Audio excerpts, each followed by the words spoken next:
One day, possibly in the summer, about 3,500 years ago, the king of Egypt died. He had been on the throne, or I should say thrones, plural, for 17 years. We don't know exactly what he died of. There's some collateral evidence that an epidemic, possibly the plague, was sweeping Egypt in these years. But the body of the pharaoh was taken to an embalming workshop, where the process of mummification, the traditional disposition of Egyptian royalty, began.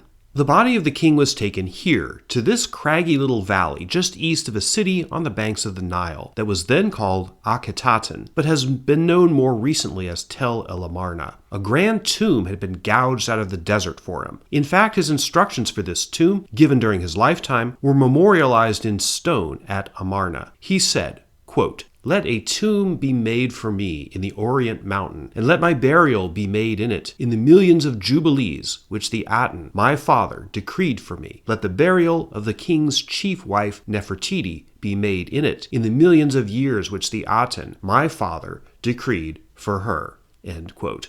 The king's name was Akhenaten. He had previously been known as Amenhotep IV, and the change of his name, which occurred around 4 or 5 years into his reign, was highly controversial, as was nearly everything about him, including and especially the way he was depicted in art. This is how the Egyptians wanted us to remember Akhenaten's appearance, kind of androgynous, with a strangely elongated head and unusual body proportions, at least for a man. Did he really look like this in real life? That too is controversial. If he didn't, why was he portrayed this way? Akhenaten has gone down as easily the most unusual ruler in ancient Egypt's incredibly long history. He's known primarily for one thing. On the banks of the Nile, more than 3,000 years ago, Akhenaten initiated a religious, cultural, and political revolution in Egypt, overthrowing or at least disfavoring the old gods, particularly one called Amun that was closely associated with the political establishment of the Egyptian state, in favor of a deity called Aten, or the Aten. What was the Aten, after which this king named himself, and for a time, his children? The simple answer is, it's the disk of the sun. But wait, didn't Egypt already have a sun god, a figure known as Ra? Well, yes, I said that was the simple answer. The more accurate one is a lot more complicated. Akhenaten's religious revolution has been recognized in modern times as a form of monotheism, maybe the earliest form in human history. Maybe his recognition of the Aten, some have claimed, paved the way for the worship of the god Yahweh, essentially the capital G God of Judeo-Christian tradition. That assertion, that Akhenaten inspired modern monotheism, is almost certainly not true, but the many theological interpretations and misinterpretations of Akhenaten and his belief system over more recent centuries demonstrate that this highly unusual king definitely has a significant place in the religious and intellectual history of the world, even if it's hard to define exactly what that place is. And we can't just limit the analysis to Akhenaten. His wife, Nefertiti, probably the most famous woman of the ancient world, thanks to the discovery in 1912 of this magnificent sculpture of her, which you've probably seen. Anyway, Nefertiti was a critical part of Akhenaten's revolution. The surviving texts clearly show her as a mediator between the Aten and humanity, just like her husband. In fact, Nefertiti seems to have been made king, not queen, king of Egypt after Akhenaten's death. That would have made her, for a brief time at least, possibly the most powerful woman in the world. Akhenaten and Nefertiti were the original power couple, wielding influence both temporally in Egypt and metaphysically by their divine relationship to the Aten that makes Bill and Hillary Clinton look like Fred and Wilma Flintstone by comparison. Indeed, Akhenaten and Nefertiti are critically important in world history, an inflection point in the story of ancient Egypt and how the ideas and traditions of that society have influenced the whole modern world. Akhenaten was laid to rest in this room, in the tomb he'd decreed for himself, which modern scholars call TA-26, or the Royal Tomb of Akhenaten. He didn't stay there. When European archaeologists rediscovered this tomb in the 1880s or 90s, he was no longer there. They also didn't find Nefertiti there, nor any clearly identifiable members of their rather extensive and problematic family. What happened to them is somewhat mysterious, and it's all tied up in the fascinating and often confusing history of Egypt's 18th dynasty, arguably the beginning of the end of its golden age. Who were these people, Akhenaten and Nefertiti? What kind of world did they live in? Why did they do what it seems they did? How did it affect the people around them and those who came after them? How can we make sense of these events in the distant past? And why should we care today, 3,500 years later? I hope to answer all these questions, or at least help you find answers to them. This is going to be a bit of a wild ride, but here we go. This is the story of Akhenaten, Egypt's strangest king.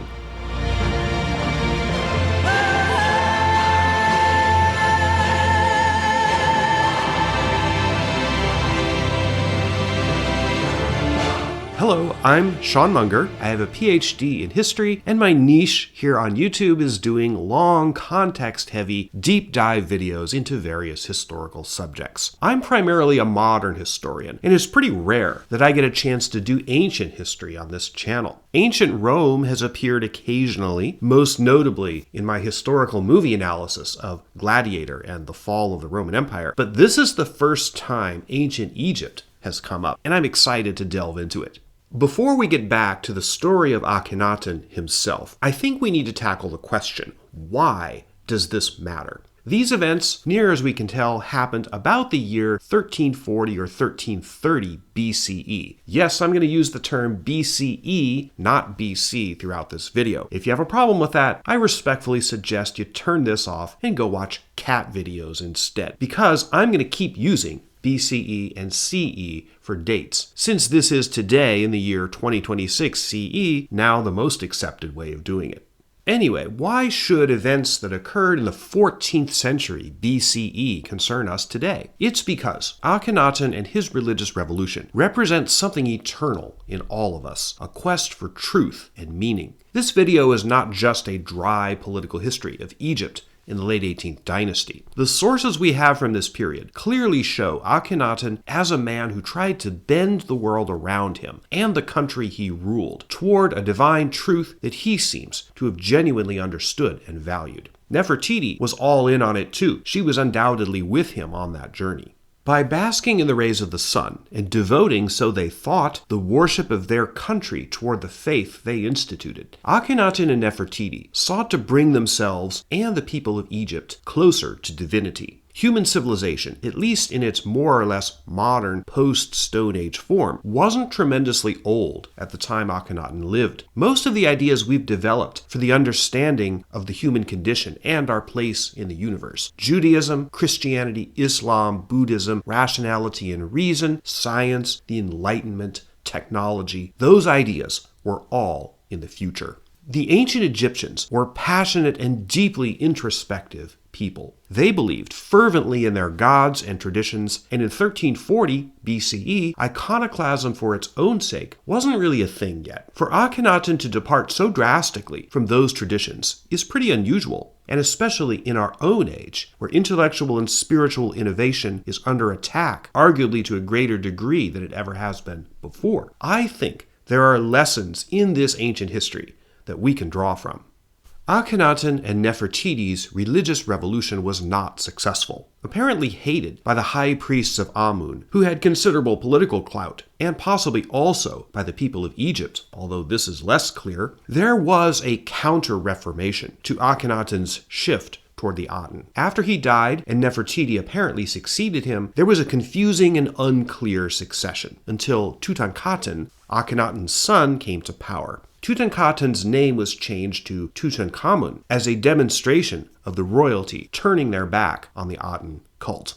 Though he was a minor pharaoh who ruled for only a few years, Tutankhamun is far and away the most famous Egyptian ruler in history, arguably even more than Cleopatra. That's because of a historical and archaeological accident, the almost miraculous preservation of his tomb from grave robbers. Its discovery in 1922 by British archaeologist Howard Carter, brought Tutankhamun and the 18th dynasty into modern popular consciousness. That's at the end of the story, not the beginning. In a moment, I'll talk about what happened to Akhenaten after his death, before we cycle back and look at the deep context of this king and his times. And there's a lot of context. But first, a few technical matters. First, much of this history is contested. There are slightly different or significantly different interpretations of almost every major source for what we know about this period, such as tomb paintings, relief carvings in stone, or ancient clay tablets written in Akkadian. In some cases, I've had to stake out a position based on what I see in the scholarship and the sources, and it's often a judgment call. For example, was Nefertiti Tutankhamun's mother? I think no, and there are reasons that persuade me for thinking no, but many scholars think yes, and there are good reasons for thinking yes. I don't want historians or archaeologists to become the main characters of this story, although mentioning a few of them is inevitable. So, just be aware that we can't approach ancient Egyptian history with the kind of certainty we can comfortably have about events in more recent history, for which precise documentary evidence is much easier to find and read. There's a members section on my channel where I can show this video in its, shall we say, unredacted form. The member section is $5 a month, and you can also see an ad-free version of this video there. There's going to be a side video to this one, sort of a spin-off, which will be released a few days or a week or so after this one goes live. It's called KV35, Ancient Egypt's Chamber of Horrors, and it's a much shorter video about a specific topic tangential to this one. In fact, I'm going to mention KV35, a mysterious tomb, in just a few minutes. The story of that tomb and what archaeologists discovered there in 1898 is a little attenuated from the main story of Akhenaten, but it's too good to leave on the cutting room floor, so do check that out. It'll be up soon.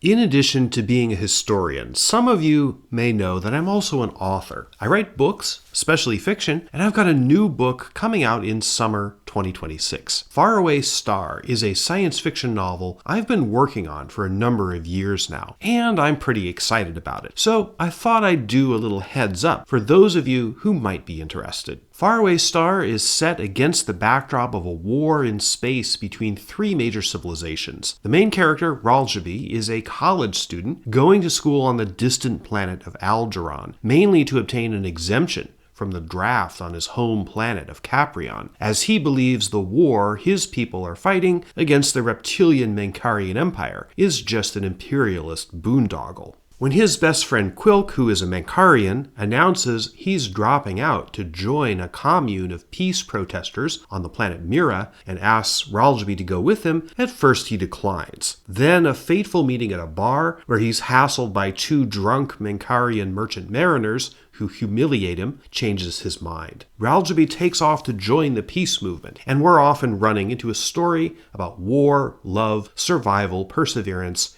and resistance in the face of oppression. Of course, I am a historian, and a lot of my writing does reflect history. So if you see echoes in Faraway Star of real historical events, Vietnam maybe? Maybe that's a stretch, I don't know. Anyway, there are some historical Easter eggs in Faraway Star. But even if those weren't there, I think this is an engaging and interesting story. Faraway Star comes out June 11th. The Amazon Kindle version is already available for pre-order. Paperback will be available June 11th. And yes, those of you who don't want to make Amazon and the bald demon richer, there will be an option for you too. You don't have to go through Amazon. There will also be an audiobook version narrated by, well, me. So keep watching my channel and my socials for updates on Faraway Star. Now let's return to the story of Akhenaten, Egypt's strangest king.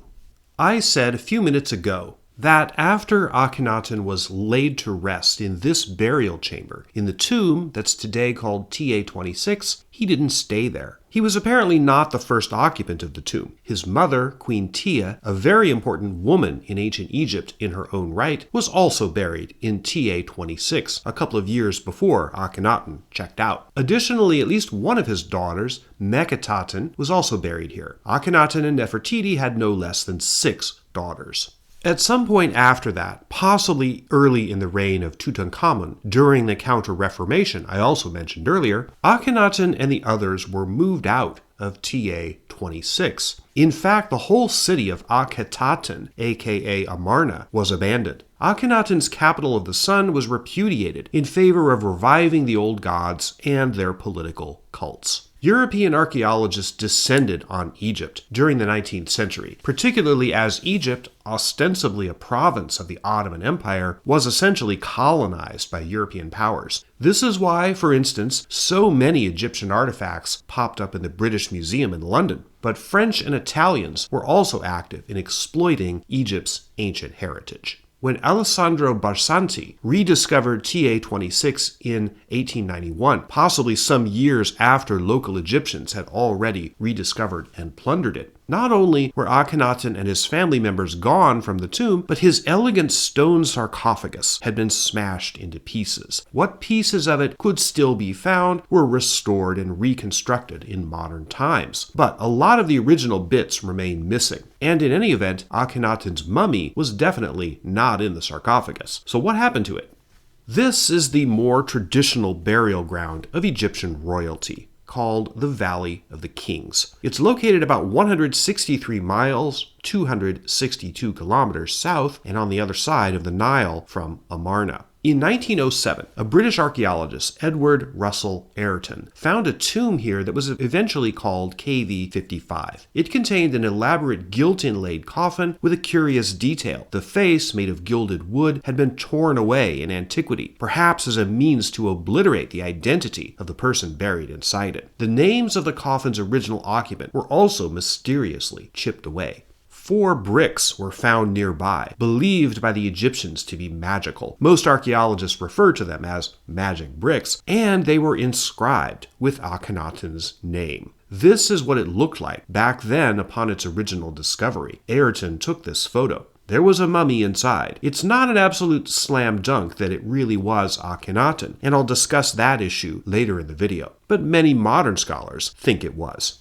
Furthermore, a shrine dedicated to Queen Tia was found in the same tomb, smashed to pieces. Tia was Akhenaten's mother, and as you recall, had been buried with him in TA-26. So apparently someone moved the mummies here when Amarna was abandoned. And the desecration of the coffin's face, which would have been blasphemous to the Egyptians under normal circumstances, lends credence to the theory that this was, in fact, Akhenaten. The desecration perhaps carried out on the orders of Tutankhamun, or more likely Horemheb, the military ruler who was second in line after him. The coffin still exists today. It's in Gallery 3 of the Egyptian Museum in Cairo, the largest repository of ancient Egyptian artifacts in the world. The shifting around of royal mummies, whether for political and religious reasons or to protect them from tomb robbers or both, seems to have happened more than once in later Egyptian history. Other members of Akhenaten's family wound up in still a different tomb, the infamous KV-35, which was discovered by French archaeologist Victor Loret in 1898.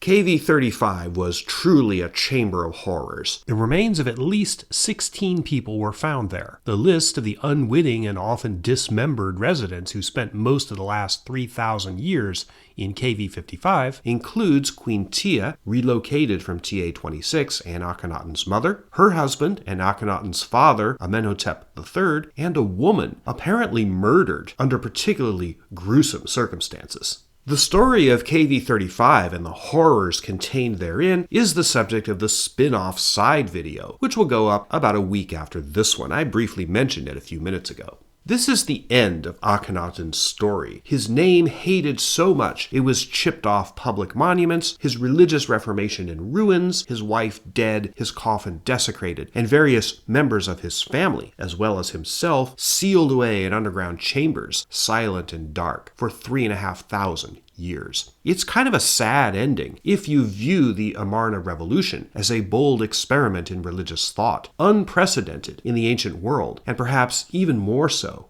in our own. You now know the ending. A lot of my videos start at the end of the story and then cycle back to the beginning, which is what we're going to do here. But before we can begin to make sense of who Akhenaten was and what he and Nefertiti were trying to accomplish, we have to establish a lot of context. Ancient Egypt is a sprawling, complex, and sometimes bizarre subject. In the next chapter, I'm going to try to throw a rope around it, and only then can we turn back to Akhenaten himself.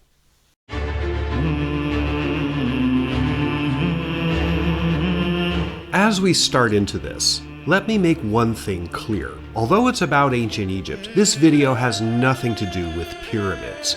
The pyramids, which were built as burial chambers for some of the early pharaohs, were built more than 1,000 years before the period we're talking about here, the 18th dynasty, which came much later. That's the thing about ancient Egyptian history. It's extremely long. Pyramids were very early, Cleopatra was very late, 18th dynasty is about in the middle, slightly more toward the end than the exact middle. Since we're not doing pyramids, thankfully, I don't have to debunk stupid woo crap about numerology or ley lines or secret alien technologies, which is all nonsense, of course. And even more thankfully, I don't have to get into the ludicrous theories of Graham Hancock, who is not a reputable source on Egyptian history or archaeology.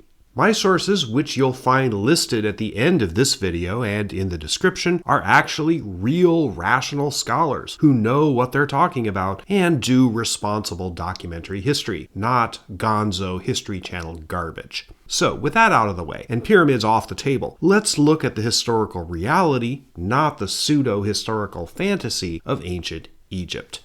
The civilization of Egypt was centered around the Nile, which runs south to north across the deserts of northeastern Africa. Egypt's history as a distinct state is usually thought to begin with the unification, around 3150 BCE, of Upper and Lower Egypt. Just so you don't get confused, Lower Egypt means lower on the Nile, north toward the delta, and Upper Egypt was upriver, further south. These were two states that were united by a series of rulers, which is why I refer to Egypt having thrones plural, technically the united thrones of Upper and Lower Egypt. Fast forward a bit more than 1,500 years. By the year 1650 BCE, the 14th dynasty, Egypt had become a major power in the region, sometimes strong and unified, at other times splintered and in disarray. Then a people called the Hyksos came. We're not entirely sure who they were, except they probably came from Mesopotamia and Syria, and with their different gods and customs, they were regarded as foreigners. Whether they took control of Egypt by conquest, or perhaps more likely by migration and assimilation, is unclear. The sources conflict.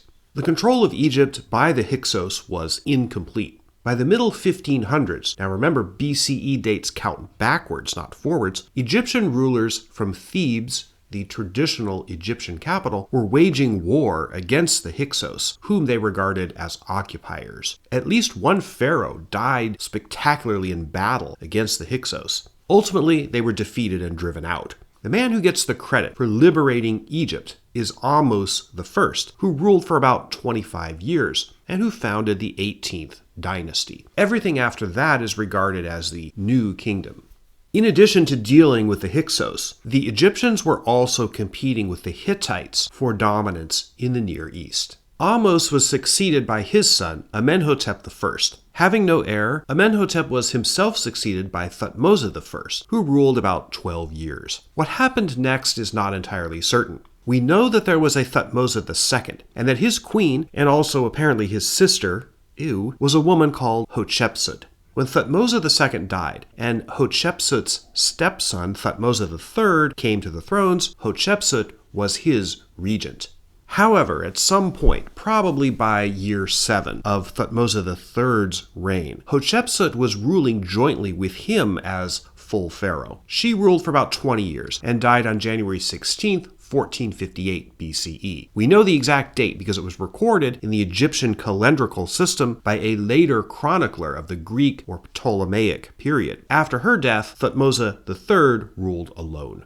Just to be clear, the Egyptians made a distinction between the wife of a reigning pharaoh called the Great Royal Wife, analogous to the concept of a queen in Western monarchy, and an actual pharaoh, the king, meaning the head of state, who could be a woman. Hatshepsut was the actual Pharaoh of Egypt, the king. She is depicted in art wearing traditional male clothing, and she also built one of the most magnificent tombs in Egyptian history. They had abandoned the practice of burying people in pyramids long before this time. At some point, probably during or just after the sole reign of Thutmose III, an effort was made to try to erase Hatshepsut from official history. Look at this wall carving from one of the major Egyptian temples. The names or cartouches of Hatshepsut were chiseled out. The term in Latin for this is damnatio memoriae, damning the memory of a previous ruler for some reason. Keep this in mind because it happens again later in our story. Thutmose III was known for his military campaigns, and sometimes he's called the Napoleon of ancient Egypt. He ruled for a long time, but by the end of his reign, he had another co-ruler, his son Amenhotep II. These overlapping reigns get especially confusing because the Egyptians tended to date historical accounts with regnal years, meaning such and such happened in Amenhotep II's fifth regnal year, the fifth year he had been on the throne, instead of absolute dates. Amenhotep II died about the year 1400 BCE. The tomb built for him was the infamous KV-35, the one I'm going to be making the side video about. Two more pharaohs followed. Thutmose IV, son of Amenhotep II, and then Amenhotep III, Akhenaten's father. Amenhotep III also reigned for a long time, probably 38 or 39 years. Under him, Egypt truly had a golden age in terms of expansion in trade, art and architecture, and culture. These huge statues, popularly known as the Colossi of Memnon, a Greek term there, they depict Amenhotep III. The Luxor temple at Karnak, which you've undoubtedly seen if you've looked at pictures or film footage of ancient Egyptian ruins, was also his project. Illustrious as Amenhotep III's reign was, there were some problems lurking under the surface. Something seems to have been going on with the official cults of Egyptian gods. During most of the 18th dynasty, Amun was the most important god. After the defeat of the Hyksos, the pharaohs moved their capital to Thebes. Now that's a Greek name. The ancient Egyptians called it Waset, of which Amun was the patron deity. Amun got sort of a promotion, theologically speaking, when he was essentially merged with the sun god Ra. This had political implications. The high priesthood of Amun was quite powerful because they were dedicated to the god who the pharaohs invoked as having been responsible for their military victories and hence the national survival of Egypt. The identification with Ra helped the pharaoh and the high priest of Amun exercise control over the rest of Egypt beyond Thebes because Ra was worshipped elsewhere in the country. This god was then known as Amun-Ra. Amenhotep III took steps to elevate the Aten as an important god, probably as a counterpoint to the power of Amun-Ra and its priesthood. Some of his other accomplishments included building a large palace complex called Malkata. Not much of that remains today, unfortunately. The wife of Amenhotep III was Queen Tia, of whom this magnificent sculpture survives today in a museum in Berlin. I'll talk more about her in the next chapter. She was Akhenaten's mother and Tutankhamun's grandmother. Religion was absolutely central to the ancient Egyptian worldview. The Egyptians believed their gods controlled their lives and destinies, and their afterlives as well. They had hundreds, maybe thousands of gods, some of them with traditions stretching back into the Stone Age and the very earliest beginnings of organized civilization along the Nile. The characteristics of these gods, their roles, relationships, and backstories are fabulously complex, and often weird and creepy to modern eyes. Atum, a very old god, is said to have created himself, and then other gods, such as Shu and Tefnut, gods of the sky and moisture, by spitting or possibly sneezing them out. The Egyptians didn't have just one god for one thing, such as one god of the sky. So in addition to Shu, there was Hathor, also a god of the sky, and these gods didn't always have one form, so she is sometimes depicted as a woman and sometimes as a cow. Heket, a goddess of fertility and childbirth, was often depicted as having the head of a frog. My favorite Egyptian god is Anubis, who has the head of a jackal, or sometimes is entirely a jackal, protecting the tombs of the dead. A famous depiction of this god was found in one of the rooms of Tutankhamun's tomb, wrapped in a blanket. Nice boy, don't attack. Sex and death were frequent themes in Egyptian mythology. We know a lot about their thoughts on death because of their elaborate burial and funerary practices, such as mummification. In the case of rulers, the mummification process is said to have taken 70 days. It may not be literally true that the Egyptians were obsessed with death and the afterlife to the exclusion of other things, but it might seem that way to us because so much of what we know about them comes from tombs and burial artifacts. Furthermore, there was probably a significant divide between religion as it is portrayed in official sources, paintings and temple carvings and such, and how it was practiced by ordinary Egyptians, most of whom were illiterate and left no records behind. Though the sheer volume of what you might call religiously branded goods, such as rings or other trinkets with images of gods on them, suggests that ordinary Egyptians were pretty religious too. Egypt was a highly stratified society. Our story in this video concerns mostly rich elites, royalty, because that's who we have the records about. I'm not going to get into the issue of slave versus free labor in ancient Egypt, which is highly contentious. But just looking at their monuments, it's obvious that a lot of ordinary people were working very hard to build this stuff, and lots of bones of ancient Egyptians have been found showing traces of extreme physical labor they did during their lives. The fact that tombs were robbed so frequently demonstrates that there was income inequality and a lot of people who needed money. But even among the ultra-wealthy, life in ancient Egypt was no picnic. Mummies of royalty show many physical ailments and injuries. They had bad teeth. Evidence of dental abscesses is common. Life expectancy in the ancient world was pretty low, but that doesn't mean that old people were rare. It's just that infant mortality was very high. Because we're dealing with ancient Egypt, we have to say a word about interbreeding, though obviously I can say a little bit more about it in the members section version, which is not subject to redactions for ad-friendly guidelines. Yes, Egyptian pharaohs did sometimes marry their sisters or daughters. Yes, all the problems associated with that are in the historical and archaeological record. Obviously a huge taboo in our modern society, but 3,500 years ago among royalty, not so much. Multiple marriages were common among Egyptian royals. Amenhotep III seems to have had about 6 wives and consorts, possibly more, and 2 of those were apparently his daughters. Egyptian rulers did sometimes marry people from other societies, possibly for political benefit. Again, Amenhotep III is an example, having married the princess of a Mesopotamian people called the Mitanni. That did happen, but it's more common for Egyptians to marry each other, rather than to seek political alliance through marriage, as European rulers tended to do later in history. One final issue here. Names of ancient Egyptian people are highly important and, like everything else about their society, extremely complex. Rulers had more than one name, a personal name and a royal name, and the two usually incorporated the names of gods into them. So, for example, Thutmose IV, whose name means born of Thoth, had the royal name Menkaure, or established in forms is Ra. And yes, Ra is the same as Ra, the sun god, just as Amun is the same as Amen, as it sometimes works its way into names. To make matters even more complicated, for centuries, Western historians tended to refer to Egyptians by the names Greek-speaking chroniclers gave them. Hellenized names, we call that process. So Thutmose would be Thutmosis, and Amenhotep would be Amenophis. It's much less common today to see the Hellenized names used, but you do occasionally see them.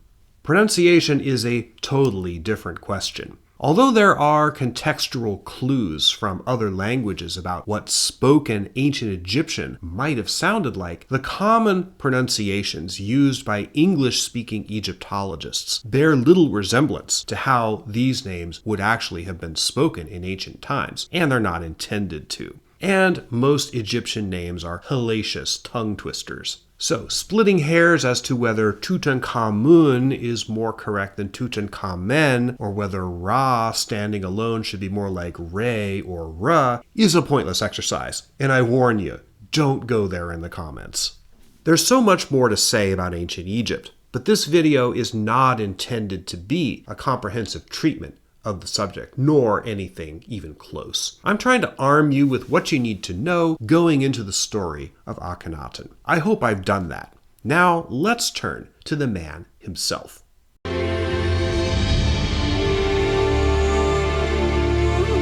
We know very little about the early life of Amenhotep IV, later called Akhenaten, and most of what we do know comes from contextual clues. We don't know when he was born, and though we can guess based on the length of his father's reign and how old he might have been when he himself came to the thrones, there is no conclusive answer. Amenhotep III reigned 38 years, so he was at least in his 50s when he died. His mummy has survived, but it's surprisingly hard to judge the age of a person at death from a mummy.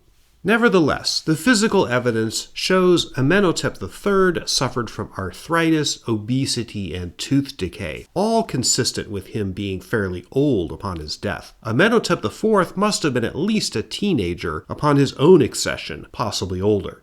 He was not the eldest son of the pharaoh Amenhotep III. There was an older son called Thutmose, whom historians of the period call Prince Thutmose. He seems to have died before the end of his father's reign, possibly around year 30 of that reign. Prince Thutmose could be one of the unidentified mummies found in KV 35, but it's clear he was dead by the time his father died, thus making the younger Amenhotep, the future Akhenaten, the heir apparent.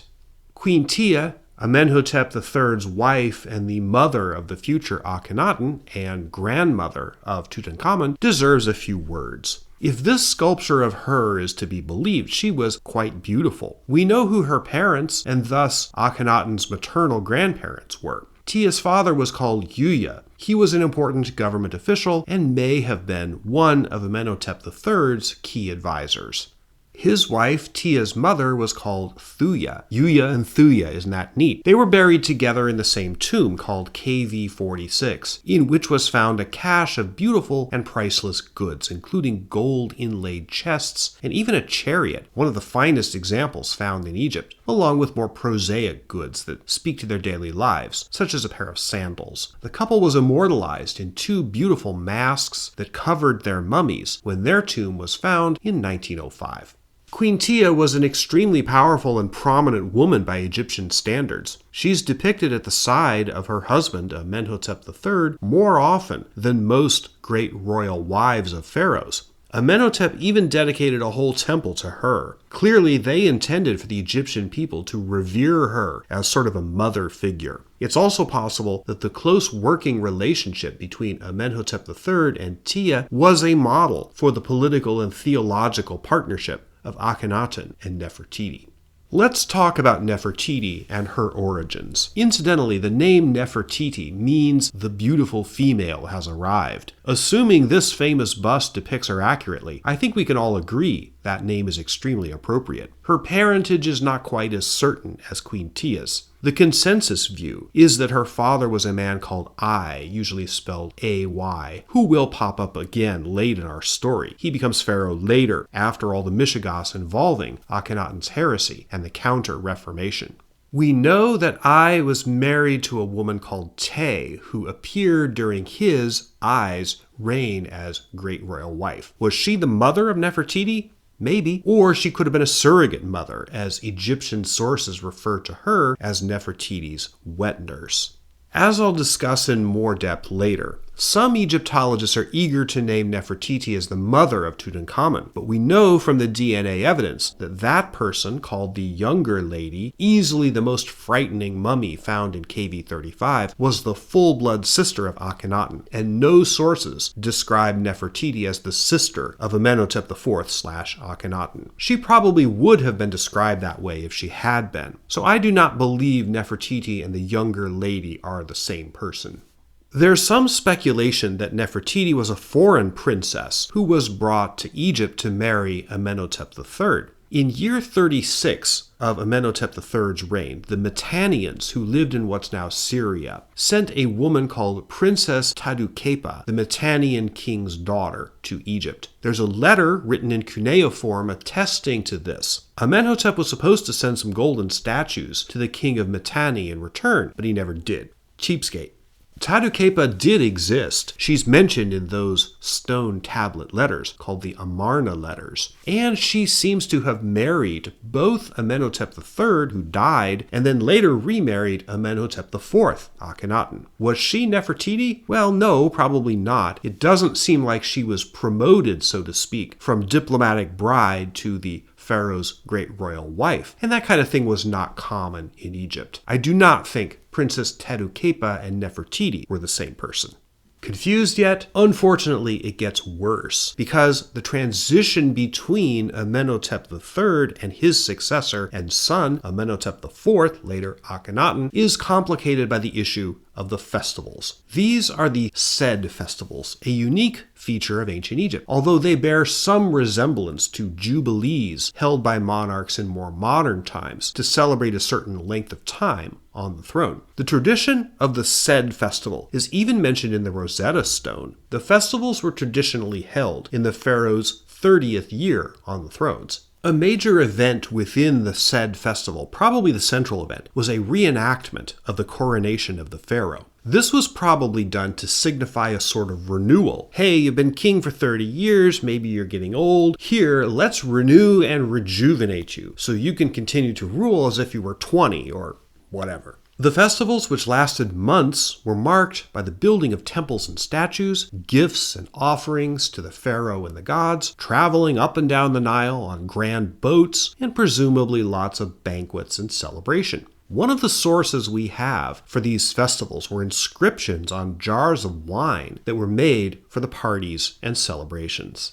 Another function of the Sed festival was to begin the process of transforming the pharaoh into a god. Indeed, Amenhotep III apparently went all out planning his Sed festival. From what we can tell, Amenhotep III's grand Sed party was a smashing success. He had made it to year 30 of his reign. Now, having survived that long, by tradition he was entitled to have successive festivals, for which he wouldn't have to wait so long. His second Sed festival was held in year 34. We know this because of inscriptions on various temples built to commemorate these occasions. Finally, the old pharaoh held a Sed festival in his 37th year on the thrones. This could only have been 1 or at most 2 years before his death, which happened in his year 38 or 39.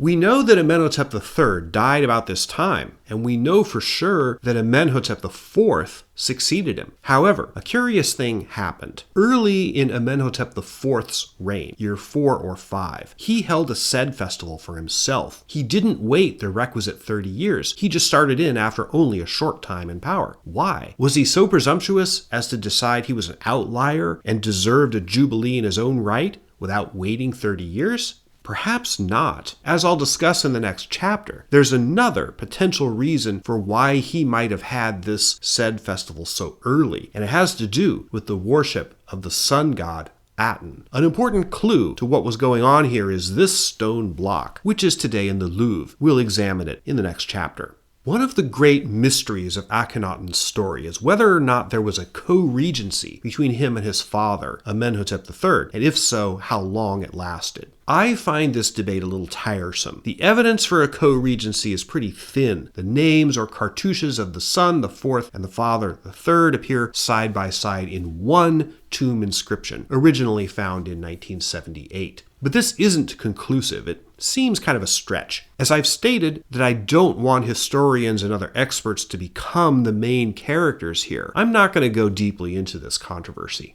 Suffice it to say, the prevailing opinion now among historians is that there was no co-regency. Amenhotep III died, and Amenhotep IV, the future Akhenaten, became pharaoh in his place. That makes the most sense, given the evidence we have. Amenhotep IV was probably not married at the time he inherited Egypt's thrones. Monuments created at the beginning of his reign, such as the chapel of a tomb for a royal advisor, show Amenhotep IV accompanied by his mother, Queen Tia. If he'd been married at that time, these probably would have shown him with his wife, not his mother. But Nefertiti does pop up in the historical record, mostly in tomb and temple carvings shortly thereafter. Once married, they got busy pretty quickly. Nefertiti and Akhenaten are known to have had at least 6 kids, all daughters. For the record, they are Meritaten, Meketaten, Ankhesenpaten, who later married Tutankhamun, Neferneferuaten, Tasherit, Neferneferura, and Setapenra. A couple of these girls are going to become relevant to the broader story. With some exceptions, Amenhotep IV seems to have been a pretty traditional pharaoh when he achieved power, probably around the year 1353 BCE. The sun god stuff may have been on its way up in the last few years of his father's reign, but for the most part the art and writings depict him as pretty normal. An Egyptian prince, perhaps in his 20s, paying tribute to the usual gods, including Amun, married to a noble woman, and starting a family. There was nothing yet to mark him or his reign as portending anything particularly unusual. That would change, and pretty quickly. To understand how and why, we have to get into the weeds on this Aten thing. We're going to begin that process in the next chapter.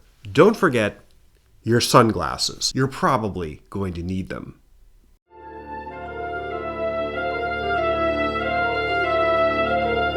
Gods involving the sun, or representing the sun, had a long tradition in Egypt, millennia before Akhenaten came on the scene. You can understand why. The sun in Egypt was and is merciless and ubiquitous. It would have been a wonder if an ancient civilization developed in this part of the world without imbuing the sun with theological and cosmological significance.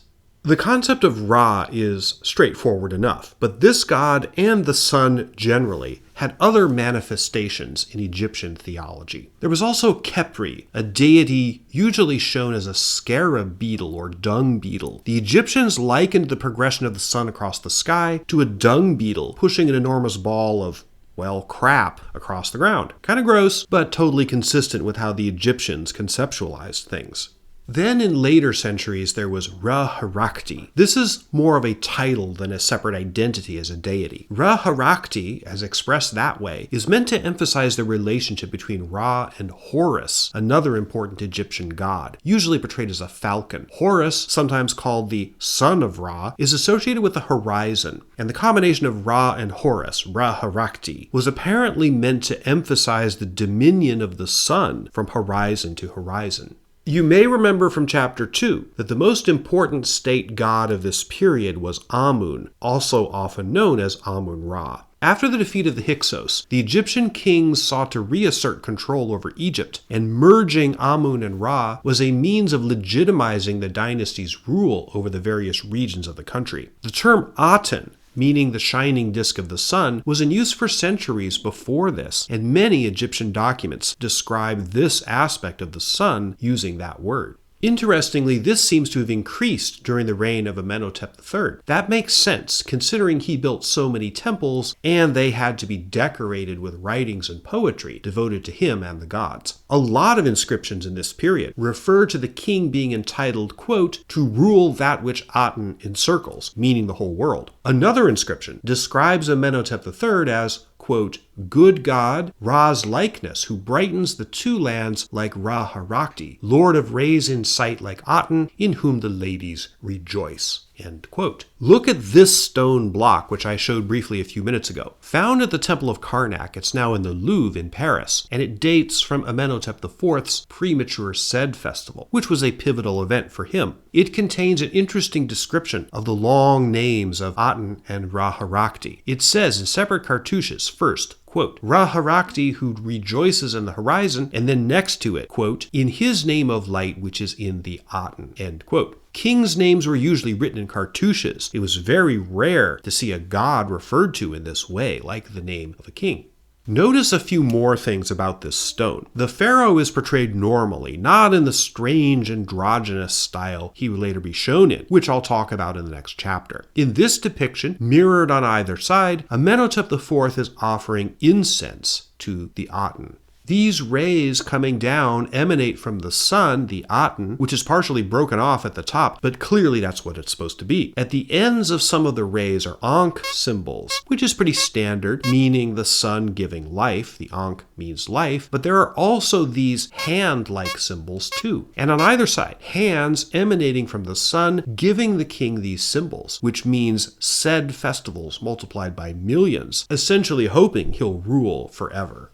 What does this mean? Well, one interpretation is that Amenhotep IV was stating that the Aten was literally a king and his son, the pharaoh, ruled on earth. The pharaoh's name, in fact, appears in other contexts as written much smaller than the new flowery way of referring to the Aten, suggesting that the king believes the Aten is truly the ruler and he is sort of the sun god's agent on earth. This is a major shift in ancient Egyptian theology.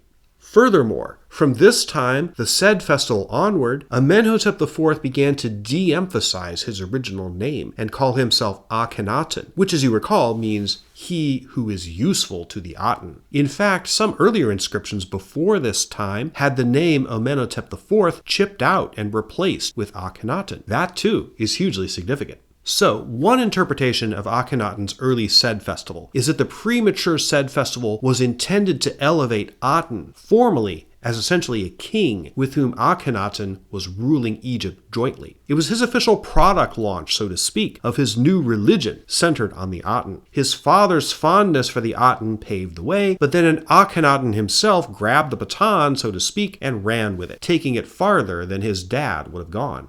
In this same period, something was going on with Nefertiti. Sorry, I'm going to show you another stone. Now in the Metropolitan Museum of Art in New York, this is a piece of a decoration from a temple built at Karnak in Luxor, Egypt, called the Mansion of the Benben, which was constructed during the first 5 years of Akhenaten's reign, about the same time as the Sed festival and when he started calling himself by that name. This is Nefertiti. There are other pieces from apparently the same wall that show what else is going on here. That's an Ankh there, descending from a ray of the Aten, like we saw before. It's believed from other inscriptions similar to this one that she's holding a musical instrument called a sistrum, which was involved in ritual offerings to the gods.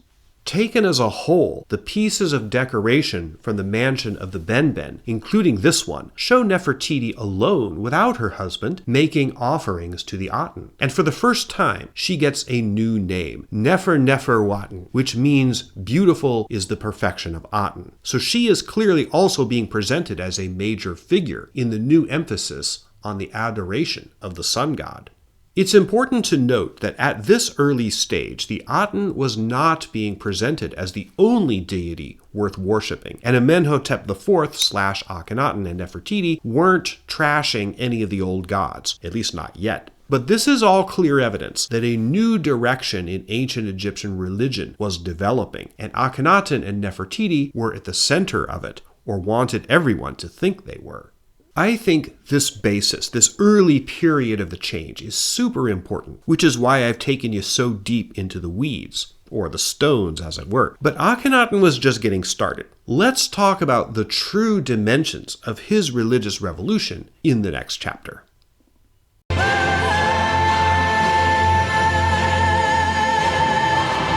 Look at this stone wall, inscribed with hieroglyphics. If you can't read ancient Egyptian, you can, you could be forgiven for missing the significance. This is possibly one of the most important documents in the religious and intellectual history of humankind, at least in the early part of civilization. It's called the Great Hymn to the Aten, and it was found on the wall of the tomb of Ai, one of his advisors, and later in history, one of his successors. Here's another transcription of the whole thing. The text was possibly composed by Akhenaten himself, or maybe someone working for him at his request, but it seems pretty clear that it represents his will. It's nothing short of a religious manifesto and a radical break with Egypt's theological and intellectual traditions. It's super long, but I'll quote parts of it here. May you always appear thus gloriously in the horizon of the sky, O living Aten, origin of life. arisen from the eastern horizon. You have filled all earth with your splendor. You are beautiful, great, dazzling, exalted above each land, yet your rays encompass the lands to the limits of all which you have created. There in the sun you reach to their boundaries, making them bow to your Son, whom you love. And though you are far, your rays are over the earth, and you are in the faces of those who watch your journeying. How various are the things you have created, and they are all mysterious to the sight. O sole God, without another of your kind, you created the world according to your desire, while you were alone, with mankind and cattle and every sort of small beast, all those upon land, those who go upon feet, those who are on high, soaring upon their wings, the foreign lands of Kor and Cush, and all that belongs to Egypt.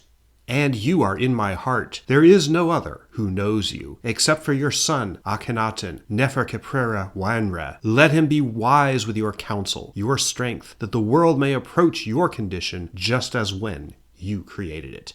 End quote. There's a lot we can say about the great hymn to the Aten, as it's come to be known. But did you catch the key concept there? O sole God, without another of your kind, you created the world according to your desire. And Akhenaten positions himself as the Son of God, the only God. In doing so, he's repudiating more than 1,000 years of Egyptian theological tradition, the very foundation of Egyptian society, and declaring that the Aten is the one and only God.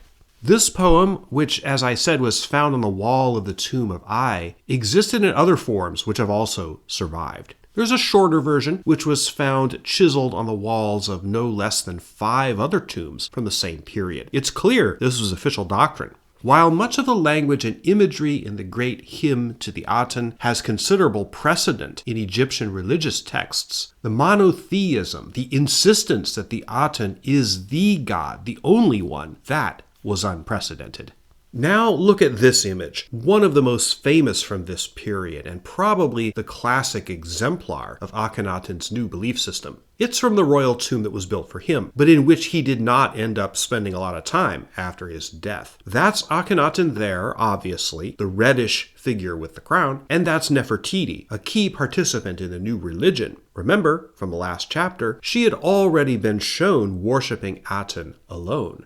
The Aten, the sun disk, showers down rays, as we've seen before. The rays in this depiction, however, end in hands, not ankh symbols. The pharaoh and the great wife are making offerings of flowers to Aten and are receiving the bounty of life-giving light from it. Although you don't see it in this version of the image, which has been cropped. To the left, 2 of the couple's daughters are included, probably the 2 oldest ones, Meritaten and Meketaten.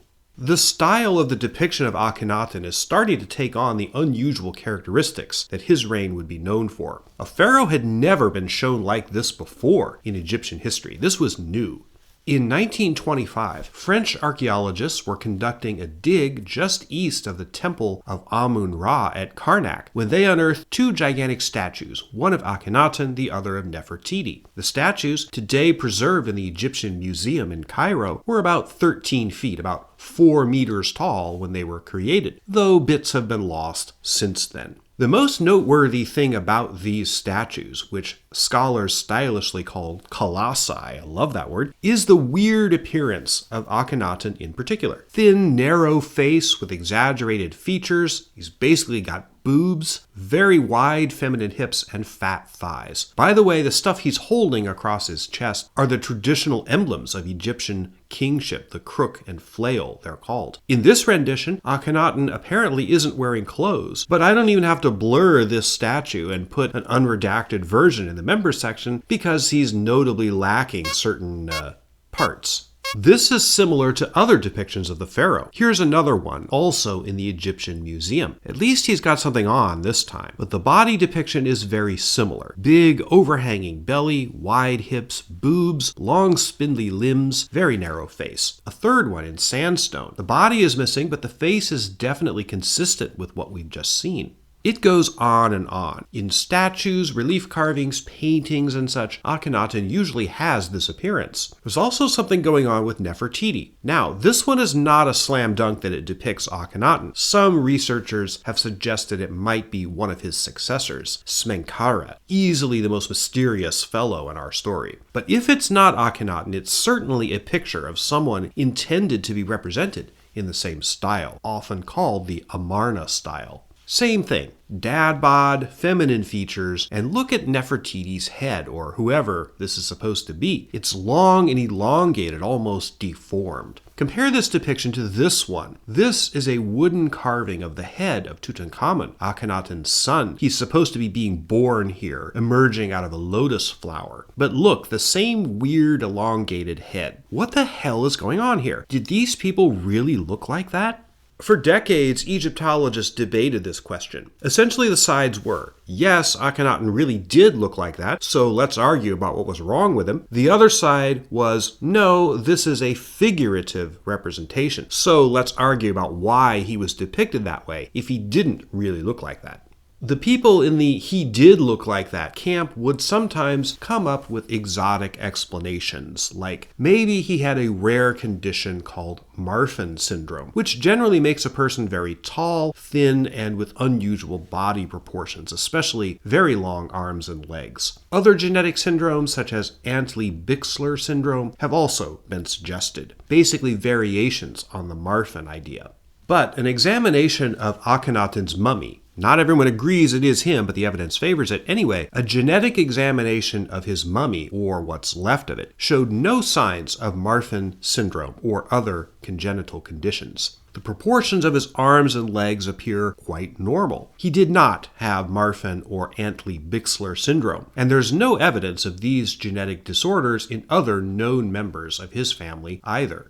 What's the explanation for Nefertiti's head shape? You should also notice that Akhenaten himself is shown with this weird elongated head shape, though it's less noticeable than when Nefertiti is shown, because he's usually wearing a crown. But their kids are shown that way too, such as in this carving from Amarna, with Akhenaten cradling one of his baby daughters. If you accept that Akhenaten literally looked like that, what are the chances that he would wind up married to someone with that same issue?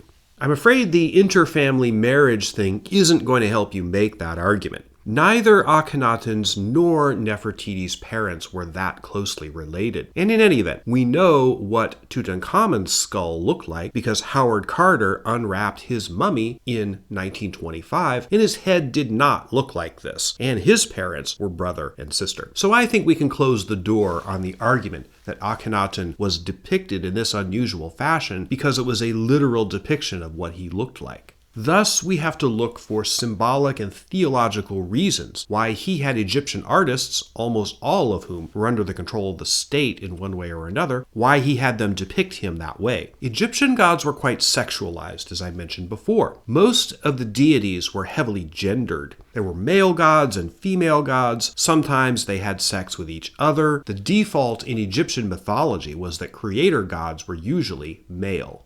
The Aten, however, had no gender. Akhenaten did, obviously, but if he was standing in for the Aten as its representative on Earth, embodying both genders, at least in representative form, that would continue the identification between him and the Aten. Furthermore, Nefertiti, though a woman, also has this same androgynous appearance in Amarna art. That makes sense. If she's the co-pilot for this religious project, which is all about the Aten, she should have the same qualities as Akhenaten. Thus, she comes off as androgynous too. It's tempting to take this issue even farther and speculate whether the depictions of Akhenaten are what we would today call queer-coded. Now, I caution against going there for two reasons. First, projecting our modern ideas about gender identity, sexuality, transgender, etc. into the distant past is terribly unfair, both to the ancient Egyptians and to us. Our frame of reference on those topics is totally different than theirs. The comparison just doesn't make historical sense. Secondly, the topic of gender and sexuality in ancient Egypt is extraordinarily complex. Officially, their society had a pretty rigid gender binary, socially speaking, and heteronormativity was clearly the default. But what was true around the edges of those paradigms, or behind them, is pretty hard to discern from the evidence we have. Suffice it to say, there's nothing in the evidence about Akhenaten himself to suggest that his artistic depictions in the Amarna style had anything to do with the gender identity or sexuality of him as a person. Incidentally, although she was clearly politically and religiously important to Akhenaten's reign, Nefertiti was not his only wife. In 1959, evidence was discovered, mostly inscribed jars, stone blocks, and a few other bits, of a secondary wife called Kia. We know very little about her. This jar lid that you're looking at now may possibly be a depiction of her. She could have been a foreign princess sent to Egypt to marry Akhenaten. She might even be the Princess Tadukepa, who I talked about earlier, and who was formerly married to Akhenaten's father, but there is no direct evidence of that. Whoever Kia was, she was probably not Tutankhamun's mother, as we know that person, the mysterious younger lady from KV-35, was Akhenaten's full sister. Kia disappears from the historical record toward the end of Akhenaten's 17-year reign. Maybe she died.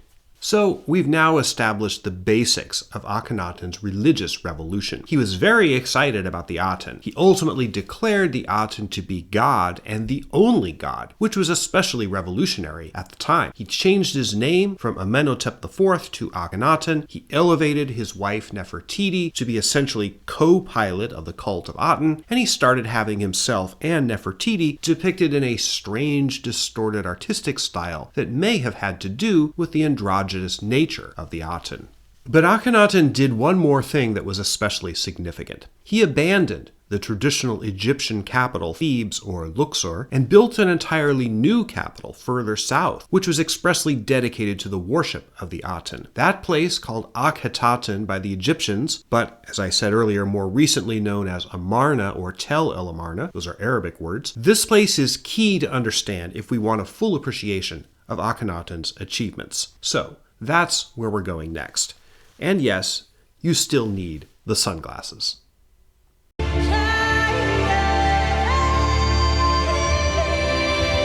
This is Amarna, aka Akhenaten, or what's left of it, abandoned in antiquity, in fact only a few years after it was built. What remains are these shapes in the sand, excavated by archaeologists. Though its existence was known about before, European explorers first began excavating it in the 19th century, after interest by Europeans, particularly the French, was sparked during Napoleon's military expedition to the Nile at the end of the previous century. This is what Amarna looks like on the ground. Kind of looks like Indiana Jones should be fighting Nazis here. In reality, this is a fascinating and mysterious place, whose isolation, not just geographically but in the historical record, can tell us a lot about Akhenaten's reign. This city did not grow up organically over time. It was a constructed capital, ready-made for a particular purpose. Analogues in modern history might include Washington, D.C. or Brasilia, a comparison I'll return to later. The city was established probably in the year 1347 BCE, or year 5 of Akhenaten's reign. The site of the city was plotted out with at least 15 large boundary stones, or stelae, that dedicated the site to the worship of Aten. Those boundary stones, which have dissertations written on them, you're looking at one of them right now, are important primary sources for what we know about Akhenaten and his religious project. I'm going to quote pretty liberally from these documents because they're the best source we have for how and why the city was established. Quote, "Then said Akhenaten, bring me the king's companions and the great ones of the palace, the supervisors of the guard, the overseers of works projects, the officials, and all the court in its entirety. So they were led into him at once, and they lay on their bellies in his person's presence, kissing the ground. Behold Aten, the Aten wishes to have something made for him as a monument with an eternal and everlasting name. Now it is the Aten, my father, who advised me concerning it, namely Akhenaten. No official had ever advised me concerning it, nor had any people in the entire land ever advised me concerning it, to tell me a plan for making Akhenaten in this distant place. It was the Aten, my father, who advised me concerning it, so that it could be made for him as Akhenaten." End quote.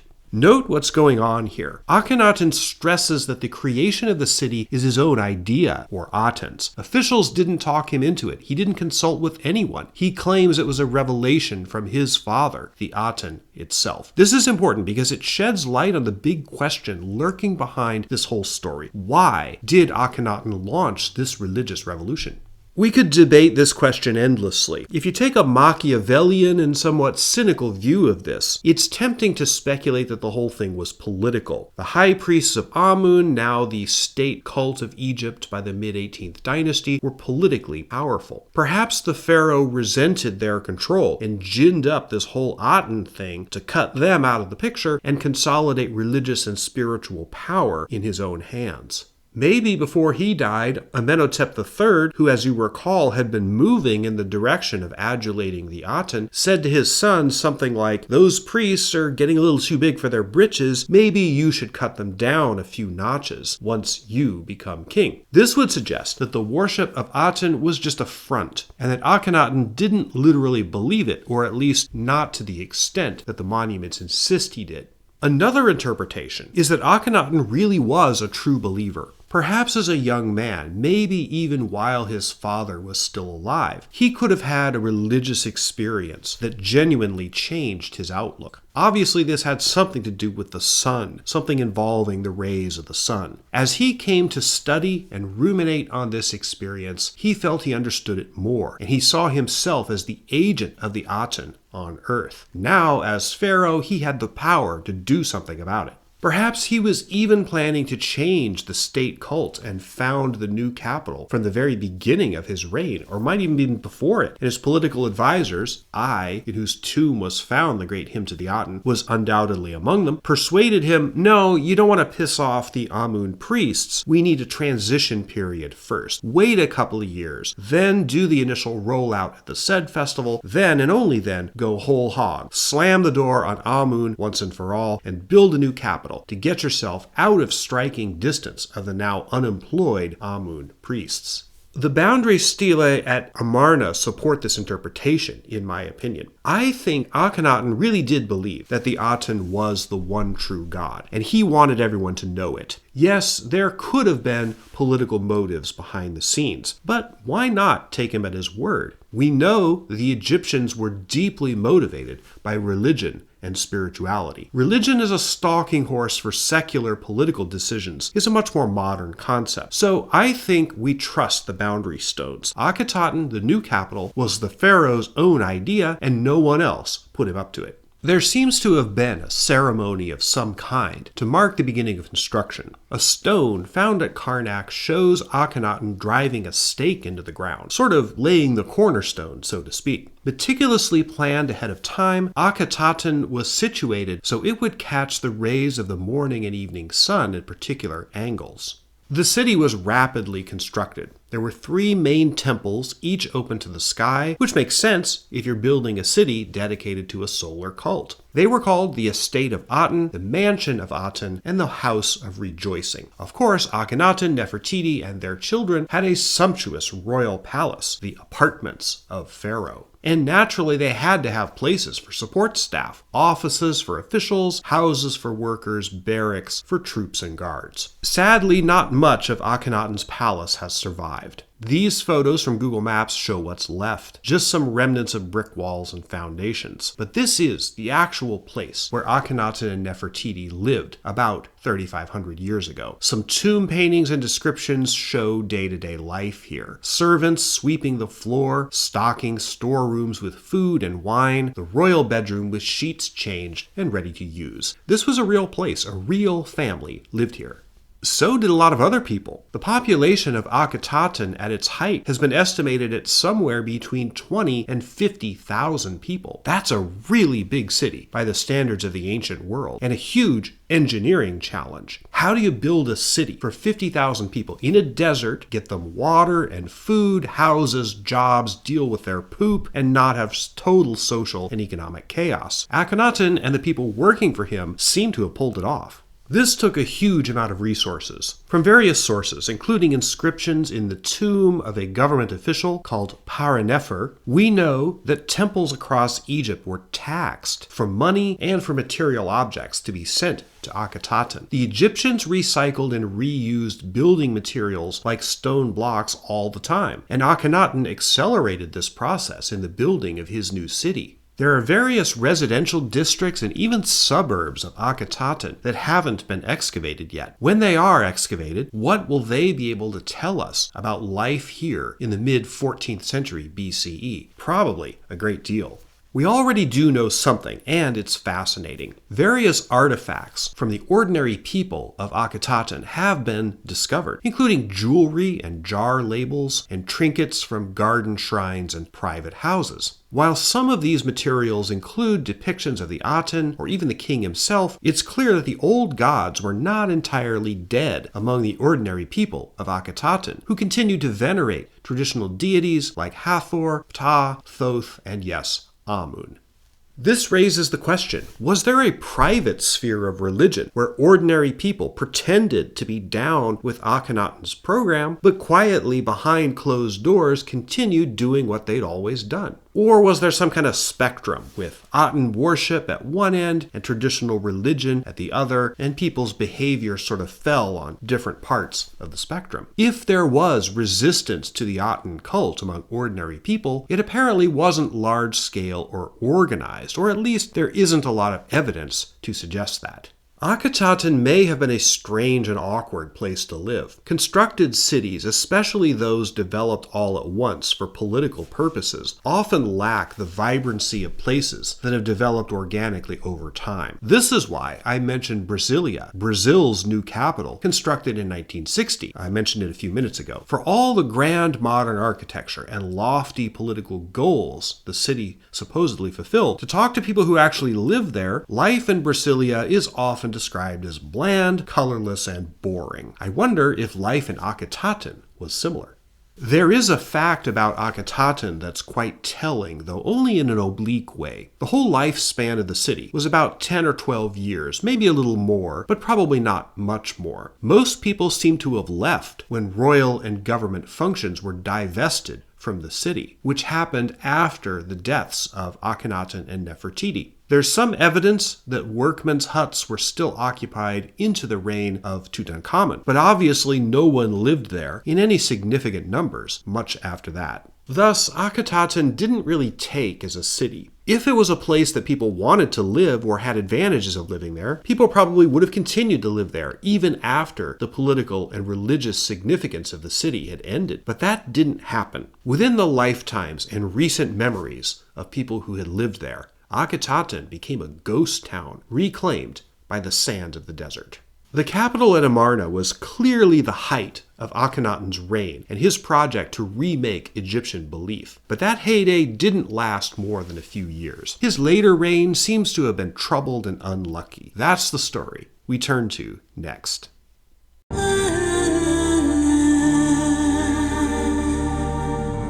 A stone dating from the reign of Tutankhamun during the Counter-Reformation contains inscriptions that describe what happened in the late period of Akhenaten's reign. That source reads in part, quote, "When Akhenaten appeared as king, the temples and the cities of the gods and goddesses, starting from Elephantine as far as the Delta marshes, were fallen into decay, and their shrines were fallen into ruin, having become mere mounds overgrown with grass. Their sanctuaries were something that had not come into being, and their buildings were a footpath, for the land was in wrack and ruin. The gods were ignoring this land. If one prayed to a god to ask something from him, he did not come at all. And if one beseeched any goddess in the same way, she did not come at all. Their hearts were weak because of their bodies, and they destroyed what was made." End quote. Akhenaten was apparently a jealous ruler, and there's evidence he was angry at resistance to his religious program. On one of the boundary stones at Akhenaten, there's this curious inscription, quote, Now as my father Aten lives in Akhenaten, it was worse than the things which I heard in regnal year 4. It was worse than the things which I heard in regnal year 3. It was worse than the things which I heard in regnal year 2. It was worse than the things which I heard in regnal year 1. It was worse than the things which Amenhotep III heard. It was worse than the things which Thutmose III heard. It was worse than the things which any of the kings who had ever assumed the white crown of Upper Egypt heard. This is kind of puzzling. What was worse and got worse each year? He never says, although some related inscriptions mention, quote, offensive things that Egyptians said about the Aten. Taken as a whole, the evidence suggests he was complaining about backtalk and resistance to his attempts to make the Aten the undisputed and sole god of Egypt. And clearly there would have been resistance among the Amun priesthood. Maybe it got worse the longer Akhenaten sat on the thrones. It's hard to deny that at least some people in Egypt saw this whole thing as a huge crisis.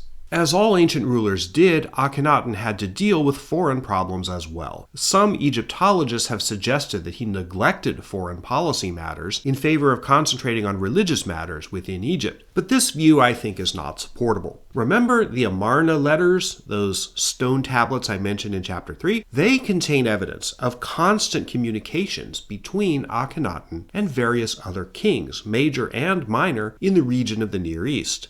The Hittite Empire was rising in this period, and Akhenaten was worried about their expanding influence. Additionally, a fellow called Rib-Hadda, a king of Byblos, who was a client of Egypt, kept having problems with the hostile kingdom of Amurru in what's now Syria. Rib-Hadda begged Akhenaten for Egyptian troops so often that the pharaoh complained to him in one of the Amarna letters that he was being a nuisance. Nonetheless, while there's no evidence for large-scale war during his reign, Akhenaten did send troops armed with horses and chariots, as well as ships, on various expeditions during his time on the thrones. The geopolitics of the Levant was pretty complicated throughout this whole time, so it was not just about hanging out and worshipping the sun. Akhenaten had more worldly concerns, too. Things got worse for him toward the end. In his regnal year 12 and 13, there seems to have been a plague that swept Egypt and possibly the whole region. This is most likely the explanation for why 3 of Akhenaten and Nefertiti's daughters died all at once about this time. Meketaten, the second daughter, and the 2 youngest ones, Setepenra and Neferneferura, who were both under 5. They were all swept away by the pestilence. They were buried in the elaborate tomb that had already been built for the royal couple, and wall art from that tomb shows the family mourning them.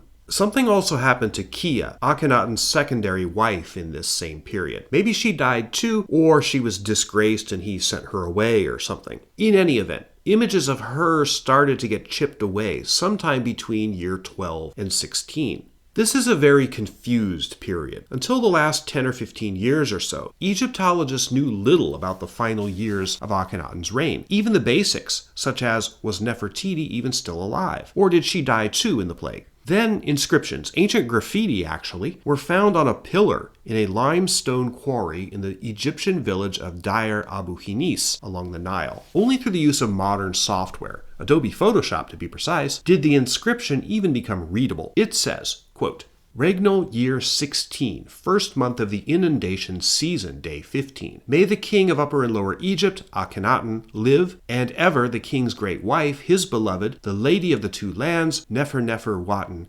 Nefertiti, living forever and ever, beloved of Ra, the ruler of the 2 horizons, who rejoices in the horizon in his name, who comes as the Aten. End quote. So we know Nefertiti was still alive in year 16, the last full year in which Akhenaten himself was alive and on the thrones. In year 17, though, he died. We know this from evidence of wine jar labels with precise dates, and Egyptologists have pretty convincingly put the year of his death as 1336 BCE. The mummy believed to be Akhenaten's leaves us no clues as to what killed him. The question must have been at that time, would the Amarna cult continue? If so, who would carry it on? So now we get to Smenkhara, who I've already said is easily the most mysterious person in our whole story. There are maddeningly few pieces of evidence even to attest to his existence, but there are some. Wine labels, jars, and rings have been found stamped with this person's regnal name, Ankhepura, indicating he did sit on the thrones of Egypt, albeit very briefly, perhaps a year or so. There are also some funeral goods found in Tutankhamun's tomb in 1922 that originally had Smenkhara's name on them. This beautiful painted stone carving is often asserted to be a picture of Smenkhara and his wife, the princess Meritaten, eldest daughter of Akhenaten and Nefertiti. Now that's not a slam dunk. It might be Tutankhamun and his wife Akhenaten, or it might even be Akhenaten and Nefertiti themselves. But clearly, this is the Amarna style of depiction. Dad bod, big belly, weird elongated head, that sort of thing. If this is Smenkhara, he's being portrayed in the same way as Akhenaten, presumably to communicate the idea that the Aten revolution is still going on. But who was he? A lot of the controversy focuses on the mummy found in KV 55, which I believe is Akhenaten, but probably a majority of scholars have historically claimed to be Smenkhara. I think the explanation that makes the most sense is that Smenkhara was another son of Amenhotep III, which would make him Akhenaten's brother. He could also have been the son of the older brother that Akhenaten had, who died, Prince Thutmose, which would make him Akhenaten's nephew. Since he was at least in his 20s when he died, it's unlikely that Smenkhara was Akhenaten's son. What's also key is that he, Smenkhara, apparently did not rule alone in his own right. His reign, however long or short it lasted, seems to have coincided with the reign of someone called Nefer-Nefer-Uaten. Now there's a whole thicket of scholarly debate about who that person was, but I'm going to skip over that and say that the most recent evidence, including that graffiti from Deir Abu Hinis that I quoted a few minutes ago, leans toward it being Nefertiti herself, crowned pharaoh. This happened apparently even before Akhenaten's death, but she remained the titular ruler after it. She was made Pharaoh Nefer-Nefer-Uaten, possibly as a means to ensure the continuity of Akhenaten's religious revolution. Smenkhara might have been added as co-regent to ensure that the Atenist system would continue, or perhaps as a political sop to people, maybe courtiers or the old Amun priests, who were nervous about an Atenist woman sitting alone at the pinnacle of power. Unfortunately, due to a lack of sources, exactly what happened in the first few years after Akhenaten's death is a series of events almost totally missing from the historical record. There's probably a very dramatic and interesting story here about what Egyptologists call the Amarna succession. We don't know how long Nefer-Nefer-Uaten/Nefertiti held the reins of power in Egypt, one of the few women of the ancient world to do so. All we know is what happened after she was evidently gone. That's the story we turn to in the next chapter.